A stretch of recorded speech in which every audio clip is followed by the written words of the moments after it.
Hazrat Amr bin Auf, an ally of Bani Amir bin Loy, and who participated in the battle of Badr along with Allah's Apostle sallallahu alaihi wasallam, states that Allah's Apostle sallallahu alaihi wasallam dispatched Hazrat Abu Ubaidah bin Jarrah radiyallahu anhu to Bahrain to collect tribute.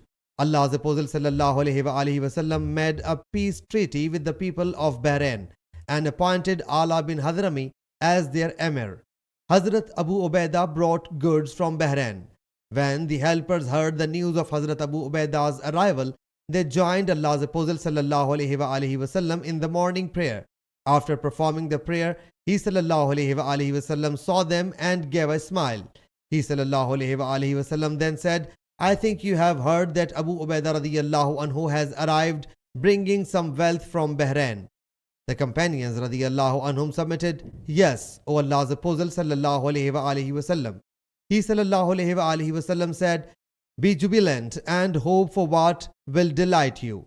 By Allah Jalla Jalaluhu, I am not afraid of your poverty, but I fear lest the world should be expanded for you as it was done for the people prior to you, and lest you should develop love for it as the former people did, and lest it, the world, should destroy you as it destroyed them.